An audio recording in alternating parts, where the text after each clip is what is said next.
What's going on, everybody? Tim from Tierfawn Orbital. So hopefully this sounds a little bit better than my previous videos. I feel like there was a lot of echo going on, and I'm still getting used to the acoustics that are in this room. So behind the camera, I've got some soundproofing.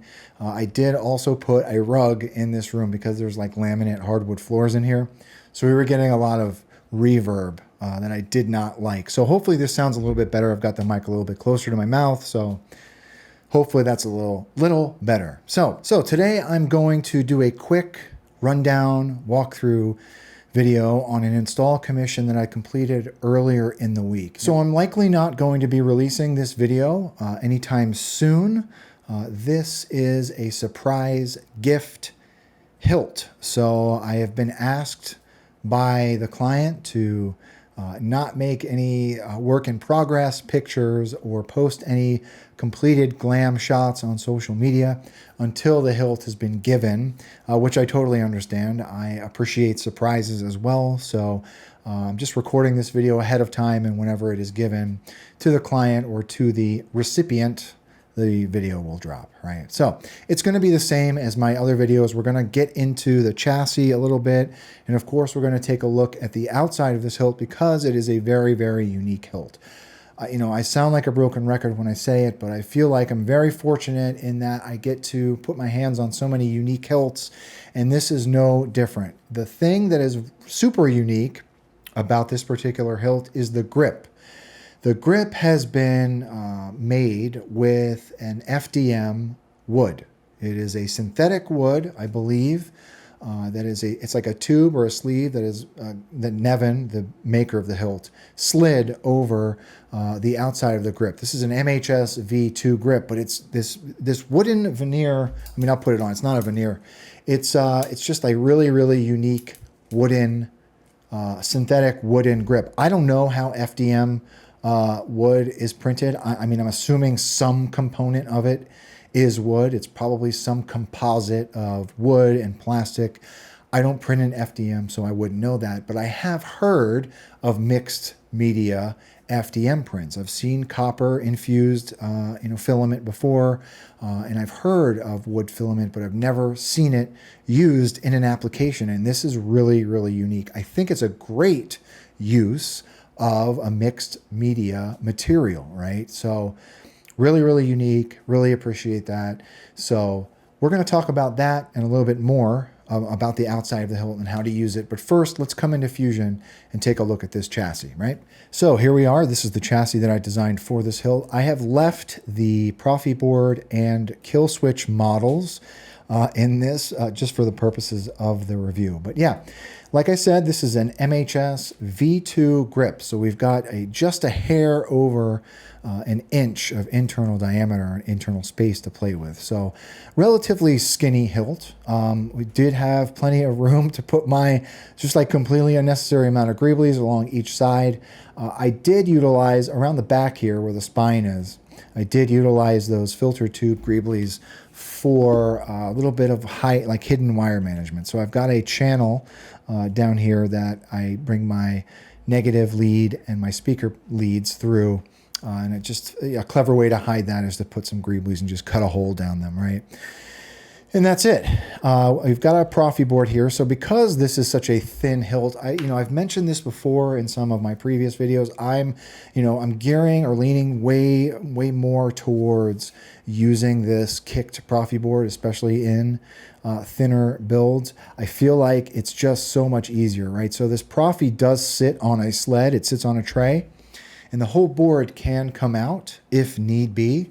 But the whole idea behind having the kicked Proffie like this is just easy access to the USB port and the SD card.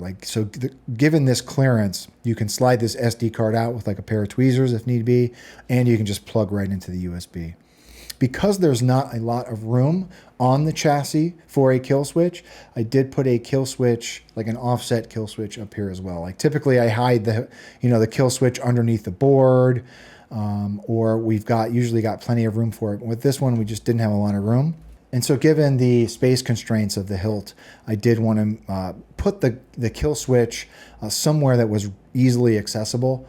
So putting it off to the side like this, I've done this once before. I think I did this with my personal Obi-Wan hilt, putting the kill switch underneath the board like that. So anyhow, that's it, right? We've got our positive and negative embossed in the battery tray around back, just some other light greebly work. This upper nipple is where the chassis is secured to the upper part of the hilt. This is a static chassis build, so this whole chassis is held in place with one single set screw. I also put a very small bead of E6000 around this before I tighten that set screw, just to help to keep it a little bit more secure. I feel like putting E6000 up there also helps with some vibrations, right? Helps to absorb some of those vibrations. So yeah, that's it. Really super simple setup. Let's come down, or come up to the top rather, and talk about this hilt. Okay, so here it is. This is the Old Republic. It's just called the Old Republic. This is what Nevin is calling it. And yeah, it is an Old Republic themed hilt. Super, super unique. So here is that wooden, like synthetic wooden grip that I was talking about. I mean, it almost looks like bone. But yeah, super, super cool. I like the off-white on brass here. I think that's a great color scheme. Just a super, super cool looking hilt. I really appreciate the form factor of this hilt as well. It's not too long. It's not too short. But yeah, really, really neat looking hilt. So we do have a crystal reveal as well. There is a crystal inside of these grills. So I do recognize this upper emitter section. This is a Cal Kestis hilt, or Fallen hilt. I know that's what that's from. The rest of this stuff, I really don't know. I mean, obviously I know that this is a Canon Y switch assembly, but yeah, everything else seems really, really uniquely sourced, okay? So we do have, like I said, we do have a crystal chamber in here. And this is not going to come out on camera, but on the inside of this crystal chamber, there is a lot of really, really detailed tube and rod work.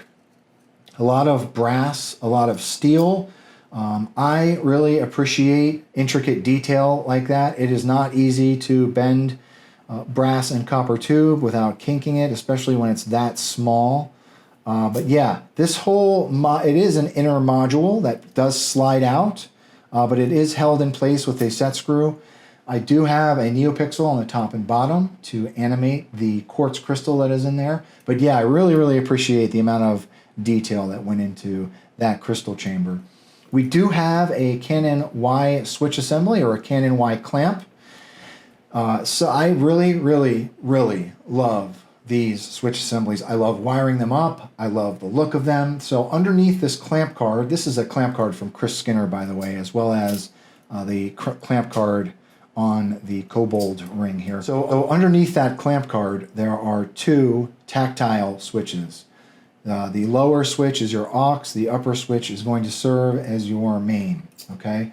I do recognize this. This is like a faux Graflex red button, and we do have a knurled thumb screw up top. Really, really nice brass etched flourish rings here. Super, super unique hilt, right? So let's talk about how to use it, okay? The pommel does unscrew, but for this particular install, you will never need to unscrew your pommel. You just unscrew that grip. Here is the chassis. I've done a pass of bronze rub and buff on this particular chassis just to give it, help it stay in line with the rest of the aesthetics of the hilt.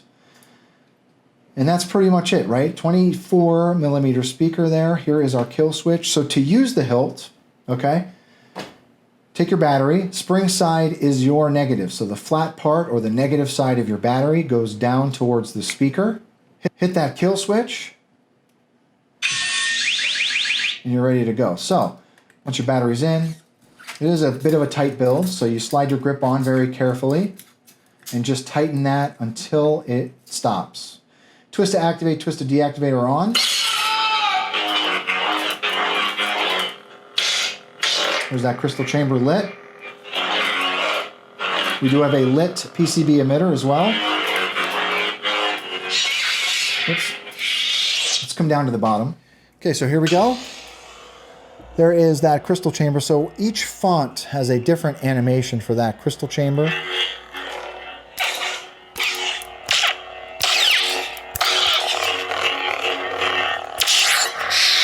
twist to activate, twist to deactivate are both on. So this is a little bit of a sweet spot to the client. You can turn the hilt on and off by twisting or flicking your wrist. Like I said, it is a sweet spot, so you got to kind of feel for it. See what else we put on here.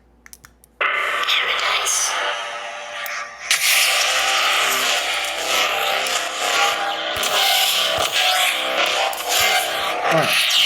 I'm going to put a blade in it, but I'm not going to swing the blade around too much. I don't want to damage anything in here. I have low ceilings, and I've got a ceiling fan just above me. So let's put a blade in it and just show a little bit of the animation, right? Okay, so this is a 7/8 inch blade holder. There is a knurled set screw or a knurled thumb screw around the front here. You want to rest your blade on those PCB pins and then tighten that thumb screw nice and good and tight, right? And then you're ready to go.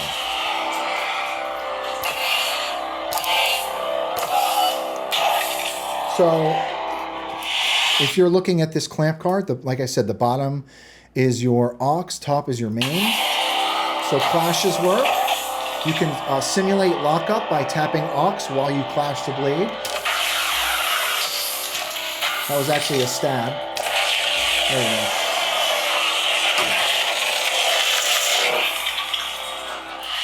See what else we put on here. I am Juhani.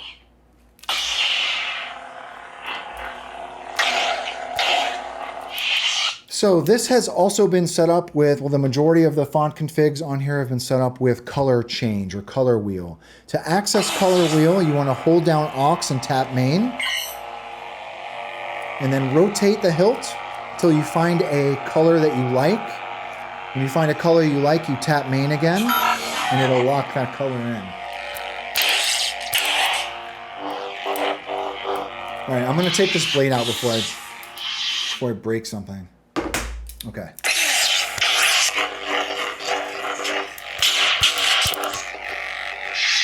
So yeah, super, super unique hilt.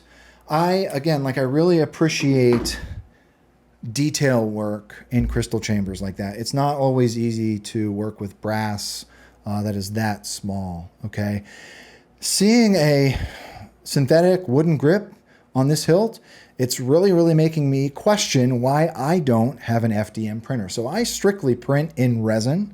All of my chassis are done in resin. All of my, greeblies and projects, it's all obviously done in resin. I have a couple of resin printers here, but, given the option of doing a unique, like 3D designed, 3D printed wooden grip is really, really interesting to me. So it's something that I'm going to be looking at in the future. I've been looking for a reason to dip my toes into the FDM side of 3D printing. I just haven't had the time. I can be a little bit set in my ways. So learning a new, a new workflow and a new procedure sometimes a little uncomfortable for me. So just something I might start delving into, right? I think it's really, really unique to have a wooden grip like this. I mean, we've seen veneer grips before, but yeah, 3D printed, that would be really, really interesting. So anyhow, to the client, hopefully you enjoy your surprise. Thank you very much for trusting me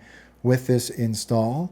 To the viewers, everybody, thank you very much for your support. If anyone has any questions about this particular build, this hilt, or my process, please don't be a stranger. And with that being said, may the force be with you always. Thanks for watching, everybody.